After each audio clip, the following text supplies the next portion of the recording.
case of stroke patient with physiotherapy rehabilitation অথবা rehabilitation during অথবা হয়ে যেতে পারো যে cerebral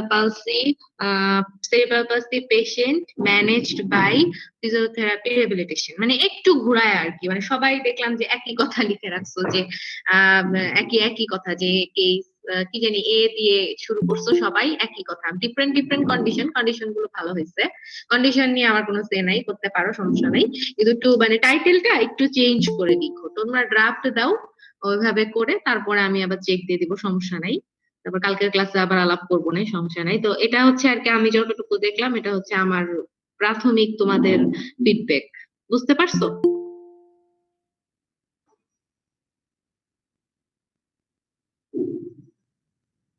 আচ্ছা এটা তাহলে একটু সবাইকে কনভে করে দিও আবারও আমরা নেক্সট ক্লাসে আলাপ করব সমস্যা নেই টাইটেল ঠিক মানে টপিকস ঠিকই থাকবে টাইটেলটা একটু ডিফারেন্ট ভাবে লিখো আর একটু আকর্ষণীয় ভাবে একই টাইট মানে একই ভাবে যেন সবারটা না হয় আর কি এটাই ছিল আরেকটা কথা ছিল যে ওই যে ফিজিওথেরাপি সোসাইটি যেটা হ্যাঁ তোমরা কি ওটার সঙ্গে ইনভলভ আছো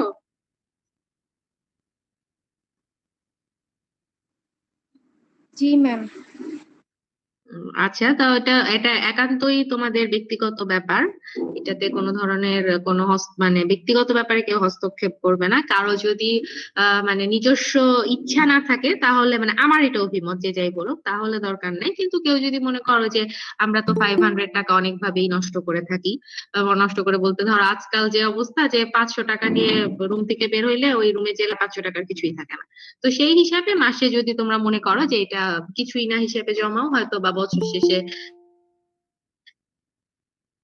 এমনি কিছু একটা হইলো দেখা গেল যে কারো ফোন কেনার প্রয়োজন হইলো হয় না তাহলে টাকাটা উঠাই নিলা ইচ্ছা আর যদি থাকো ভবিষ্যতে বলা তো যায় না কখন কি থেকে শুরু হয় অনেক ইনস্টিটিউট আছে তারা এইভাবেই শুরু করেছে প্রথমে 10 জন 15 জন 20 জন করে করে করে 100 200 করে তারা মেম্বার হয়ে তারপর একটা বড় কিছু একটা করে তো আমি বলতেছি না যে বড় কিছু আসলে হবেই কিন্তু আশা করতে সমস্যা কি যদি ইনশাল্লাহ আমরা বেঁচে থাকি পৃথিবীর যা সিচুয়েশন এখন তো বেঁচে থাকাটাই কঠিন তো যদি ইনশাল্লাহ বেঁচে থাকে হয়তো বা ভবিষ্যতে হতে পারে আর যদি নাও হয় তোমার টাকাটা ওয়েস্ট হলো না আর কি একটা কিছু হলো তো যদি তোমরা মনে করো পার্সোনালি যে মানে অ্যাটেন্ড করবা বা থাকবা তাহলে থাকতে পারো তোমাদের ইচ্ছা থাকলে হয়তো বা খারাপ কিছু হবে না একসাথে হয়তো বা বছরে বা মাঝে একদিন হয়তো সবার সাথে দেখা হবে কিছুই না হইলো ধরো 5 থেকে 10 বছর পর এক একজন এক এক জায়গায় চলে যাবে এটাই স্বাভাবিক তো হয়তো দেখা করার সুযোগ হবে না 1 2 বছর পর পর যদি কোনো একটা রিইউনিয়নও হয় এটার প্রেক্ষিতে বা হচ্ছে অনলাইনেই বসা হইলো তাহলে দেখা যাবে যে একজনের সঙ্গে আরেকজনের সেই পুরোনো যোগাযোগটা আবার একটু মজবুত হবে এই আর কিছু না তারপরে বড় কিছু হলে তো খুব ভালো তো তোমাদের ইচ্ছা ঠিক আছে আমরা তাহলে শুরু করি কারণ ইন্টারনেটের অবস্থা ভালো না আর আমি অনেকক্ষণ ধরে ওয়েট করতেছি লাইনই নাই তো পাওয়া গেছে একটু ক্লাস নিয়ে ফেলি সার্ভাইকাল স্পাইন আমাদের লাস্ট ক্লাসে শেষ হয়ে গেছে এখন আমার কোয়েশ্চেন হচ্ছে যে তোমাদের কোথাও কোনো কোয়ারিজ আছে কিনা কিছু জানার আছে কিনা যদি থাকে তাহলে আমি ওই জায়গাটা একটু রিক্যাপ করবো বা তোমাদের সঙ্গে শেয়ারিং করবো যদি না থাকে তাহলে আমরা লাম্বার স্পাইট শুরু করে দিব এখন তোমাদের অভিমত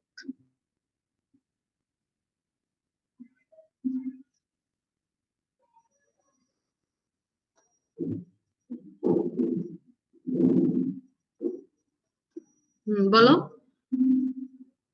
কেউ কিছু জানতে চাও আর মানে সবকিছু বুঝতে পেরেছো তাহলে আমরা আজকে সার্ভাইকাল শেষ করে দিব কিন্তু ম্যাম একটা কোশ্চেন ছিল হ্যাঁ হ্যাঁ বলো কোয়েশ্চেনই তো জানতে চাচ্ছি বলো হ্যাঁ গোলাম বলো বলো রাকিব বলো কোশ্চেনটা হচ্ছে এরকম ম্যাম আমাদের কাছে কিছু পেশেন্ট আসলো আমরা কখন ওই পেশেন্টকে সার্জারিতে রেফার করব আর কখন বুঝবো যে এই পেশেন্ট আচ্ছা সার্জারি ছাড়াও ফিজিওথেরাপি নিয়ে ট্রিটমেন্ট করে ভালো হবে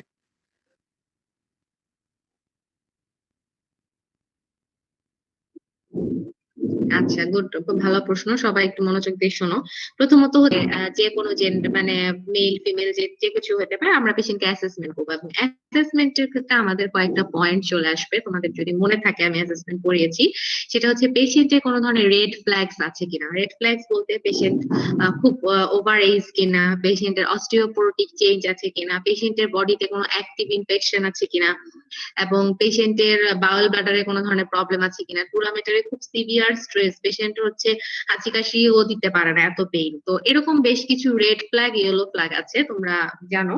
ওই জিনিসগুলো আমাদেরকে হচ্ছে সিদ্ধান্ত নিতে, ডিসিশন মেক করতে হেল্প করবে।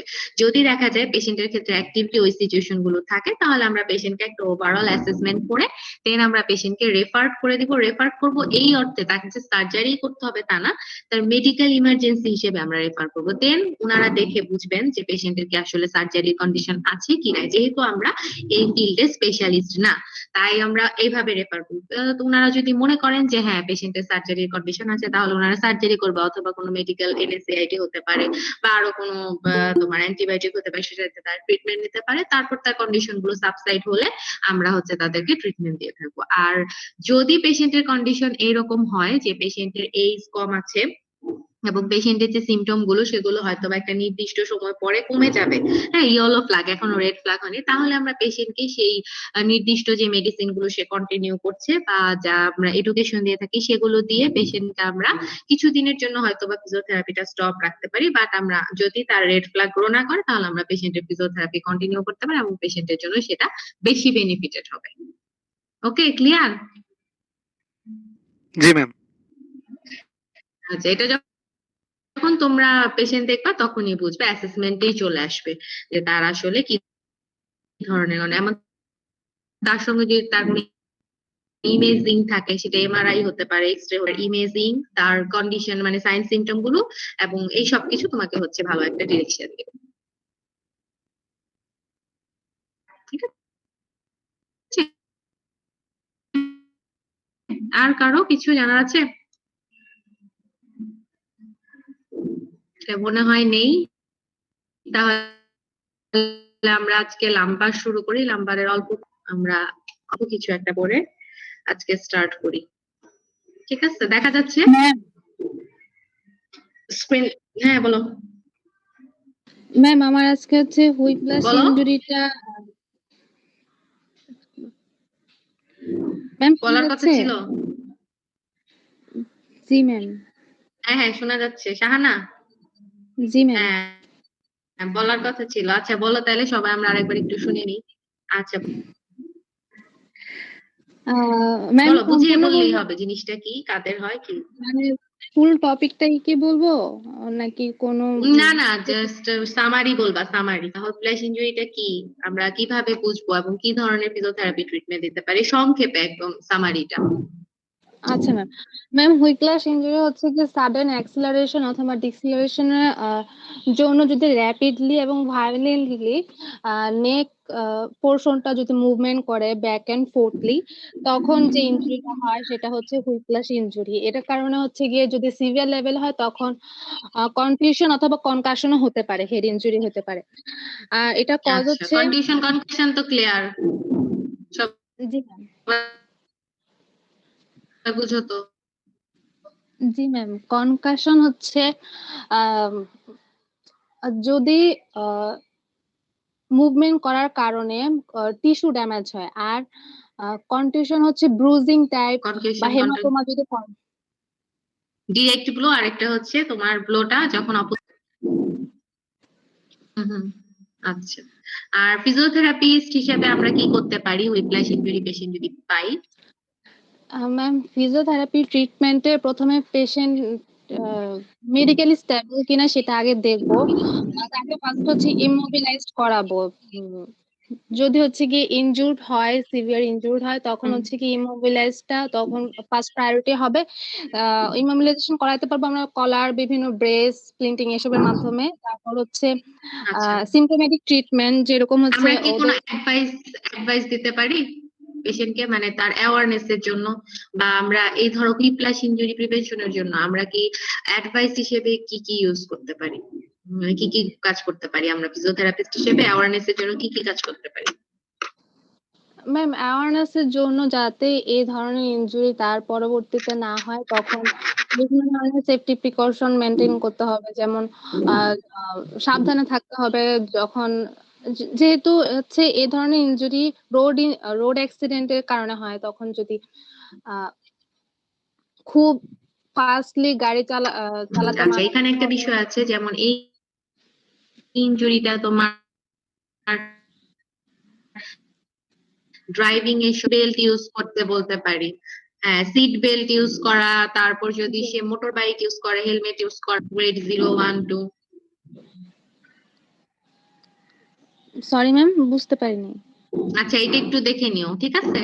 যদি গ্রেড 0, গ্রেড 1। হ্যাঁ ম্যাম, ওই যে গ্রেড হচ্ছে কি টাইপ, হ্যাঁ গ্রেড 0 চারটা টাইপ। বলতে হবে না, আমি বুঝতে পারছি। হ্যাঁ, ওইটাও একটু দেখে রেখো। ওকে, ঠিক আছে, ভালো আছে। তাহলে আমরা শুরু করি। হ্যাঁ, তোমরা স্ক্রিন দেখতে পাচ্ছো? স্ক্রিন দেখতে পাচ্ছো? না ম্যাম। না ম্যাম। স্ক্রিন আবার তাহলে শেয়ার করি।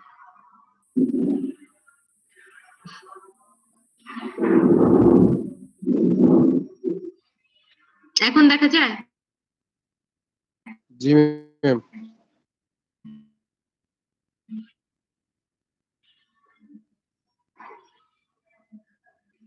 আচ্ছা, ওকে,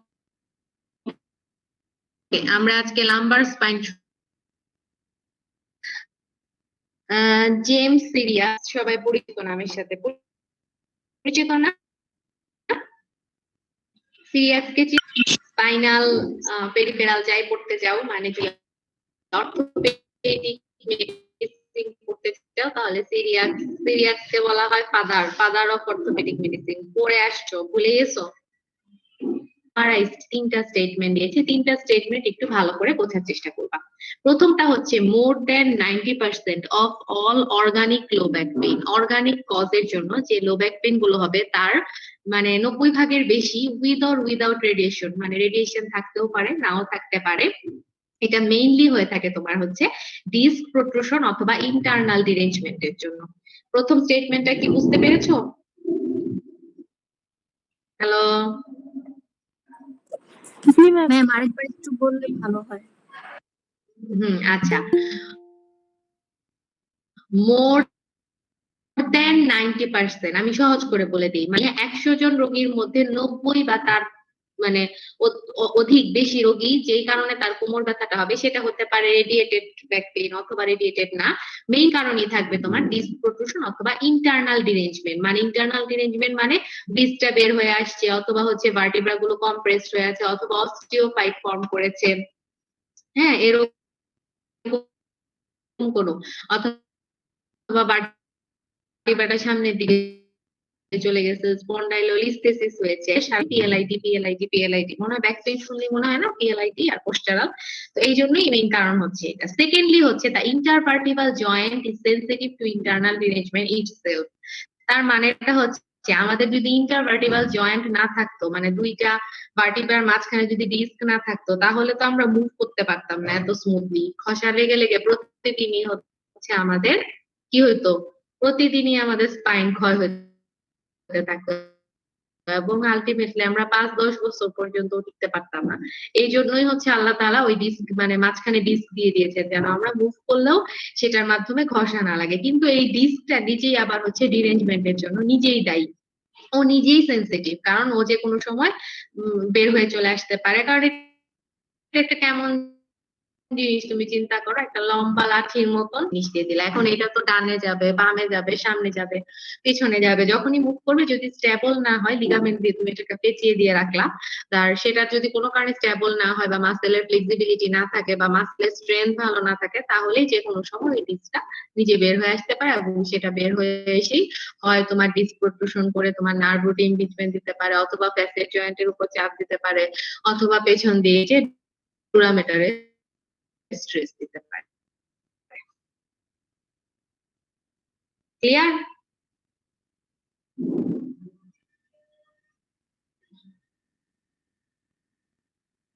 এবং আরেকটা ইম্পর্টেন্ট বিষয় হচ্ছে, সেটা পেইন মেকানিজমে আরেকটা ইম্পর্টেন্ট বিষয় হচ্ছে ডুরাল, মানে মোস্ট ইম্পর্টেন্ট পেইন, মানে ডুরার উপরে চাপ পড়ার জন্যই তোমার একটা পেইনের সৃষ্টি হয়ে থাকে। তাহলে এই তিনটা হচ্ছে আমাদের সামারাইজড তিনটা সিরিয়াস সাহেবের স্টেপ।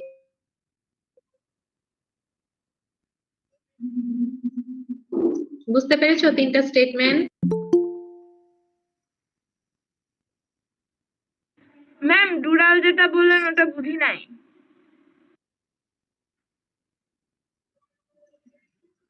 তোমার কিছু পেইন তো হবে তোমার ইন্টারভার্টিবাল ডিস্ক বের হয়ে আসলে, আর এছাড়াও ইম্পর্টেন্ট একটা পেইন মেকানিজম হচ্ছে ডুরাল পেইন, মানে ডুরামেটারের উপর স্ট্রেস পড়ার জন্য হয় সেটা পোস্টেরিয়র লেটারাল প্রোট্রুশন হবে অথবা অ্যান্টেরিয়র প্রোট্রুশন হবে। অ্যান্টেরিয়র সংখ্যা কম, কারণ অ্যান্টেরিয়র দিকে তোমার লিগামেন্টের সাপোর্ট বেশি। হয় পোস্টেরিয়র লেটারাল হবে অথবা পোস্টেরিয়র। যখনই পোস্টেরিয়র লেটারাল না হয়ে পোস্টেরিয়র দিকে যাবে, তখন ডুরার উপর যখন স্ট্রেস পড়বে তখন সেটাকে বলা হচ্ছে ডুরাল মেকানিজম। এইটা আর একটা ইম্পর্টেন্ট পেইন মেকানিজম, মানে এটার কারণ এখন ক্লিয়ার? জি ম্যাম।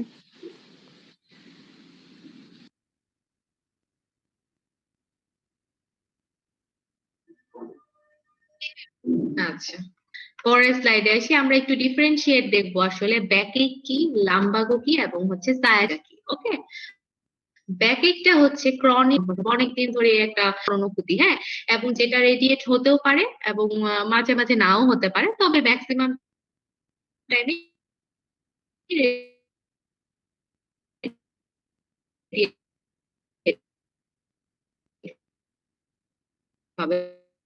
পসিবিলিটিস আছে। এই ধরনের কথা পেইনটা কেটে এত কেটে সিভিয়ার যে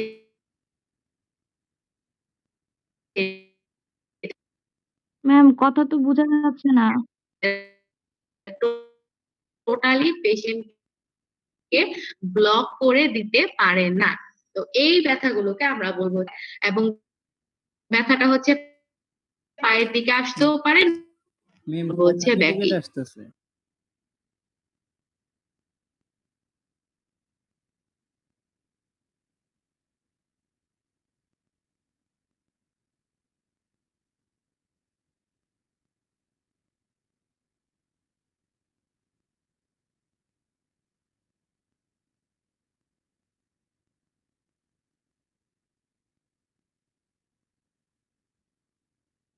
এখানে লাইন ভালো না।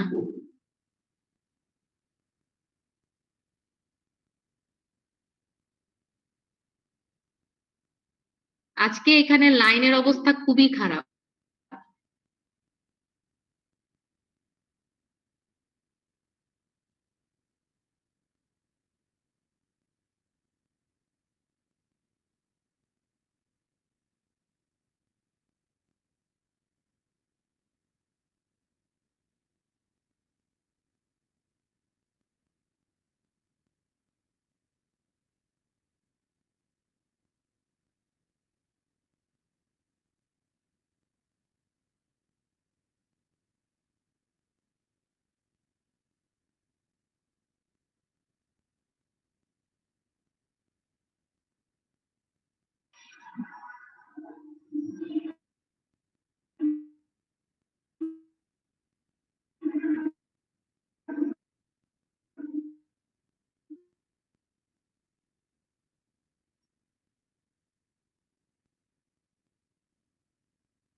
হ্যালো, শুনতে পাচ্ছো? জি ম্যাম। হ্যাঁ, আমাদের ইন্টারনেটের অবস্থা খুবই খারাপ। আজকেও মিটিং এ বললাম, এইভাবে ক্লাস নিতে খুব বিরক্ত লাগে। একে তো অনলাইন ক্লাস, তার মধ্যে যদি এরকম 100 বার করে কেটে যায়, মানে ক্লাসের কোনো আসলে রিদমই থাকে না। মানে বিরক্ত লাগে। এমনি অনলাইন মনে হয় যে একা একা পাগলের মতো প্রলাপ করতেছি, তার মধ্যে যদি এতবার হচ্ছে লাইন কেটে যায়। আজকেও বললাম, জানি না কি করবে। সিআরপি খালি হচ্ছে নেওয়ার বেলা আসছে, দেওয়ার বেলা নাই। খালি কিভাবে কাজ করাবে সেই চিন্তা, কাজের যে একটা সুপরিবেশ দিতে হবে সেটার কোনো চিন্তা নেই। তো যাই হোক, যদি ওগুলো তোমাদের বলা উচিত না, তারপরও মনের দুঃখে বলে ফেললাম। ব্যাকে বুঝতে পারছো?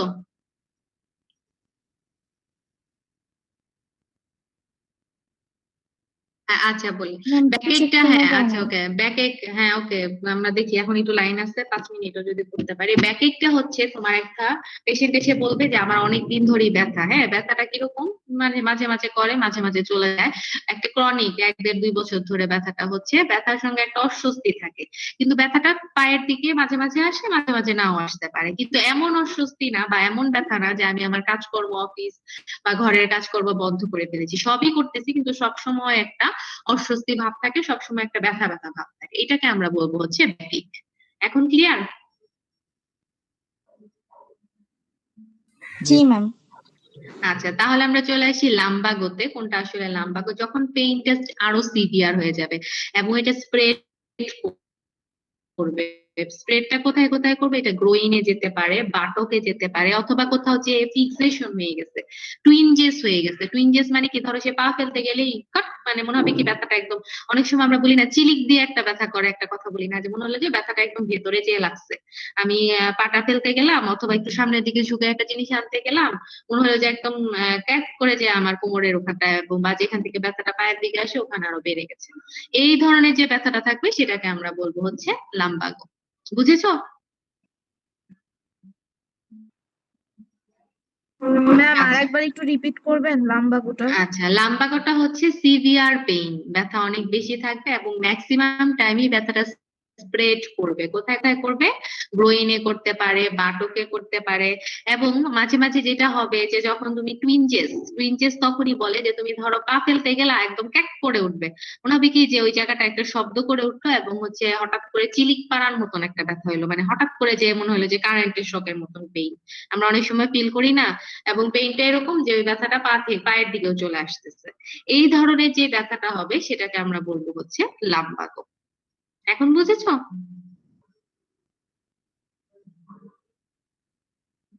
আর জি ম্যাম। সায়াটিকাটা হচ্ছে, হুম, আর সায়াটিকাটা হচ্ছে একেবারে পিওর পোস্টেরিয়র লেটারাল প্রোট্রুশন। তার মানে পেশেন্ট তোমাকে একদম বলে দিবে যে ব্যথাটা, মানে দেখিয়ে দিবে অনেক সময় যে ব্যথাটা আমার কোমর থেকে এরকম করে পায়ের দিকে, মানে পায়ের লেটারাল পোর্শন দিয়ে একদম নেমে নেমে কারো হয়তো বা তোমার হাঁটু পর্যন্ত আসছে, কারো হয়তো বা তোমার নি জয়েন্ট পর্যন্ত আসছে। এবং এক ধরনের পিঞ্চিং, ওই নার্ভ রুটে কম্প্রেশন দেওয়ার জন্য এক ধরনের পিঞ্চিং হচ্ছে। ঠিক আছে, এটাকে আমরা বলবো হচ্ছে তোমার এটাকে আমরা বলবো হচ্ছে কি বলে, সায়াটিকা। একটু লাইনে থাকো, 1 minute.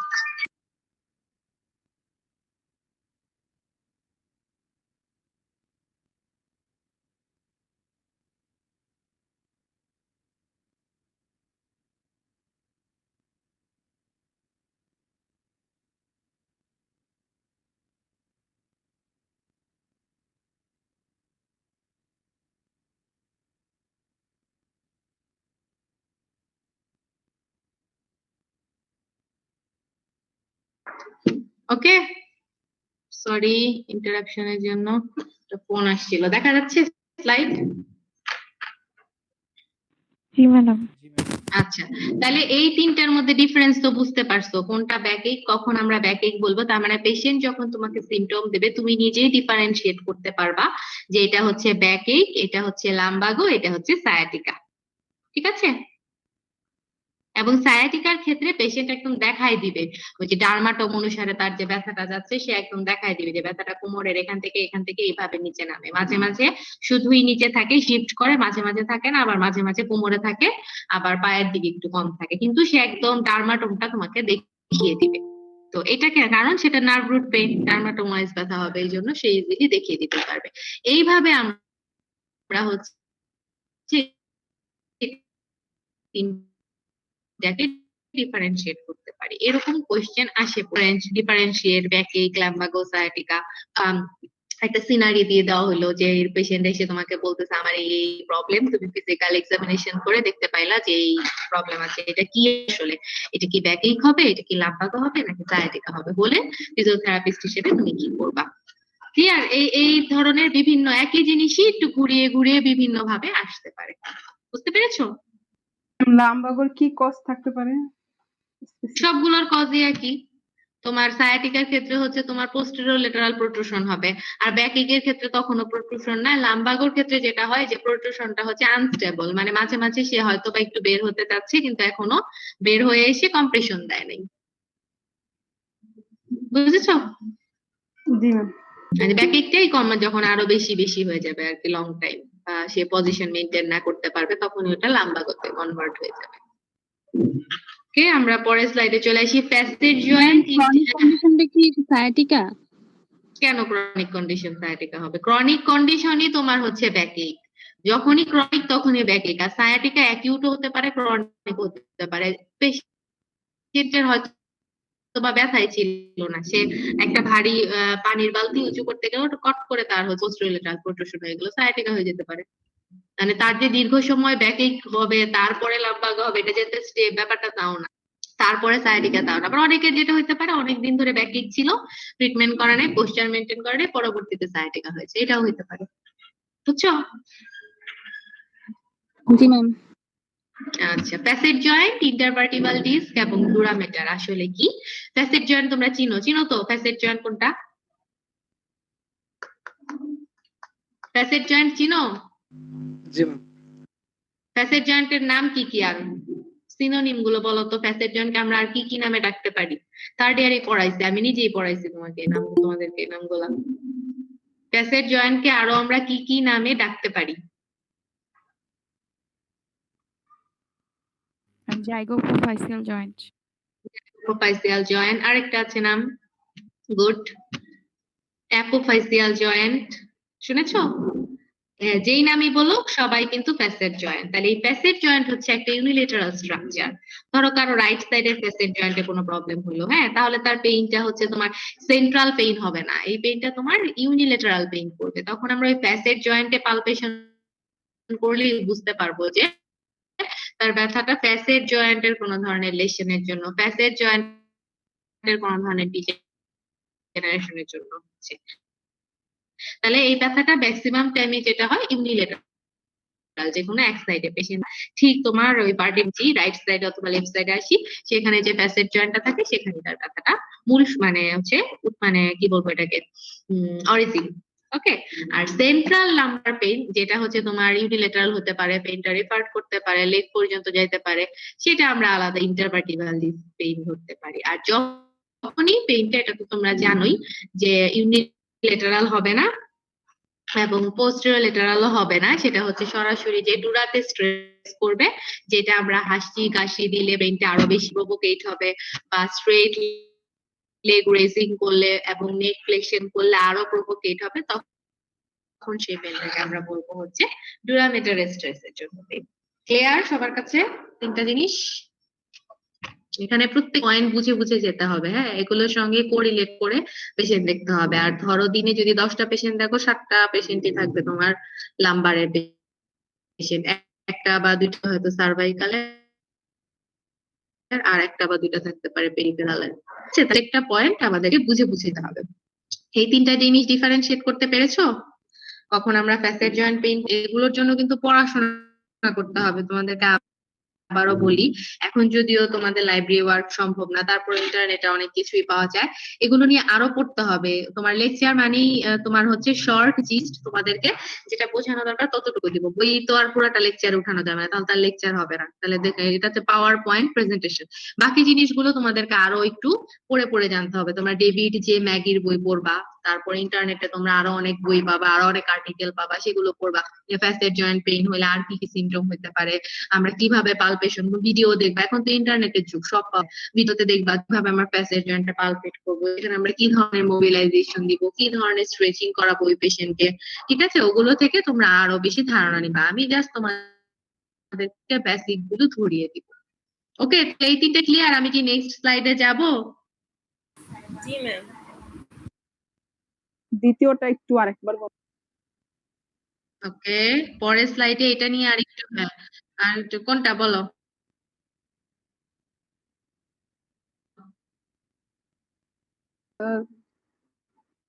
Central lumbar pain which becomes unilateral, এটা।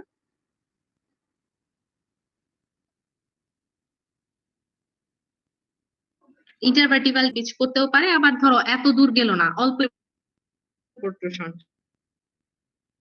তাহলে নাও করতে পারে। লেগ পর্যন্ত যাবে, যদি না করে তাহলে লেগ পর্যন্ত যাবে, হয় তাহলে ইউনিলেটারাল হবে, যদি এক সাইডে না হয় তাহলে বাইলেটারাল হবে। তবে ম্যাক্সিমাম টাইমে ইউনিলেটারাল ব্যথাটাই বেশি থাকে। এটাকেই বলে হচ্ছে তোমার ইন্টারভার্টিবাল ডিস্কের জন্য যে পেনটা হয়।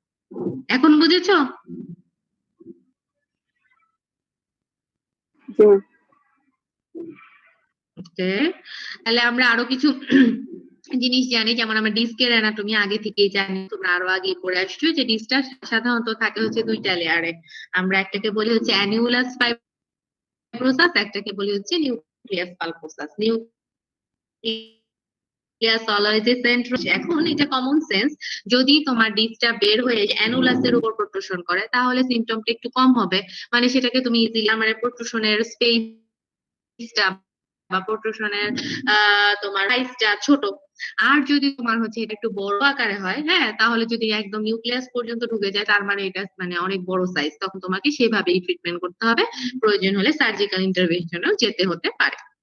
আরেকটা ব্যাপার হচ্ছে যে যেই ফাইবার গুলো দিয়ে অ্যানুলাস তোমার হচ্ছে তৈরি করা থাকে সেগুলোতে তুমি 60% অ্যাঙ্গেল তাদের মধ্যে থাকে, মানে যে লেয়ারটা থাকে, তাহলে হচ্ছে তোমার সেই লেয়ারটার অ্যাবজর্পশন এবং রোটেশন পাওয়ারটা অনেক ভালো থাকে, এবং সেটা যদি তোমার 60 ডিগ্রি অ্যাঙ্গেল করে সে রোটেশন করে বা বেটার অ্যাবজর্পশন করতে পারে, মানে ধরো তোমার প্রোলাপসটা আসলো অ্যানুলাসের উপর দিল, সে 60 ডিগ্রি পর্যন্ত সেটাকে নিতে পারবে বা অ্যাবজর্ব করতে পারবে, কিন্তু এর চাইতেও যখন বড় হবে তখন ওইটাকে কম্প্রেশন করে তোমার ভেতরে নিউক্লিয়াস পর্যন্ত চলে যাবে। এবং সাধারণত যেটা হয় আমাদের এট বার্থ থেকেই আমাদের নিউক্লিয়াসের 88% ওয়াটার থাকে, ঠিক আছে, এবং এটা যত তুমি গ্র্যাজুয়ালি গ্রো করবা তত তোমার ওয়াটার কন্টেন্টটা কমতে থাকে। আমরা বলি না যে ওভার 60-তে তখন আর দেখা যায় যে ওখানে ওয়াটার কন্টেন্ট বলতে কিছু থাকে না, তখন আর প্রোনোসলি হচ্ছে স্টেনোসিস, ফাইনাল স্টেনোসিসে চলে যায়। ঠিক আছে, এই কথাগুলোই এখানে বলা হয়েছে, তোমরা কি বুঝতে পেরেছো?